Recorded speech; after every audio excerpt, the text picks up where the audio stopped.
राजस्थान सरकार 2 अक्टूबर को गांधी जयंती से जयपुर में बने गांधी वाटिका का संचालन शुरू करने जा रही है। लेकिन गांधी वाटिका को आम जनता के लिए शुरू करने से पहले ही सियासत भी शुरू हो गई है।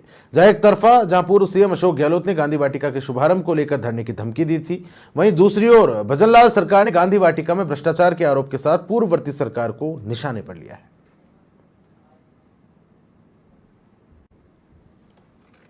शिक्षा मंत्री का अवलोकन किया और खामियों को लेकर पूर्व सीएम अशोक गहलोत पर भ्रष्टाचार के आरोप लगाए।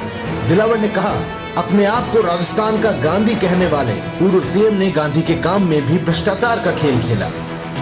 इसके साथ दिलावर ने कांग्रेस नेता राहुल गांधी को भी निशाने पर लेते हुए कहा, विदेशी महिला के पेट से जन्मे बालक का भारत से कोई लेना देना नहीं है। शिक्षा मंत्री मदन दिलावर ने कहा है कि कांग्रेस के प्रतिपक्ष के नेता दुर्भाग्यवश एक विदेशी महिला के पेट से जन्मे हुए बालक हैं, जिनको भारत से कोई लेना देना नहीं है। इसके साथ उन्होंने कहा कि कांग्रेस जिसकी स्थापना विदेशियों ने की थी, विदेशियों के भाव, विदेशियों की श्रद्धा हमेशा कांग्रेस में कूट कूट कर रही है। मैंने चित्र देखा है उन विदेशियों का जिन्होंने हमारे ऊपर राज किया।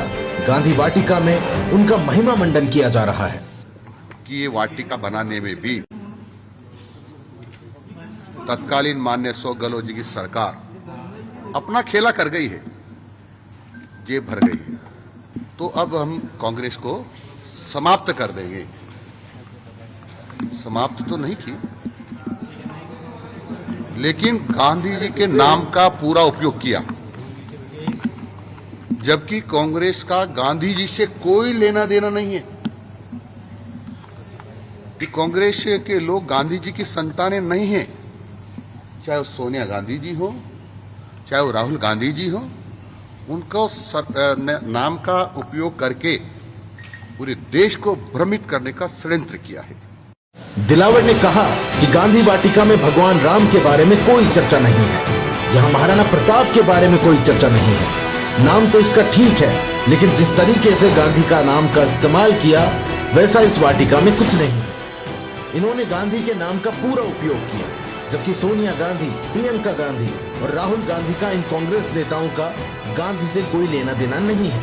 उन्होंने कहा कि कांग्रेस के लोग गांधी जी के संतान नहीं हैं, चाहे सोनिया गांधी हो, राहुल गांधी हो, सबने उनके नाम का प्रयोग करके देश को भ्रमित करने का प्रयास किया है। कांग्रेसी खुद को लोकतंत्र का प्रहरी बताते हैं, लेकिन 1975 में आपातकाल लगाकर भारत के संविधान को इन्होंने निलंबित कर दिया था और उस समय कहा था कि अब वही होगा जो इंदिरा कहेगी, लेकिन देश की जनता ने उन्हें चुनाव में आईना दिखा दिया।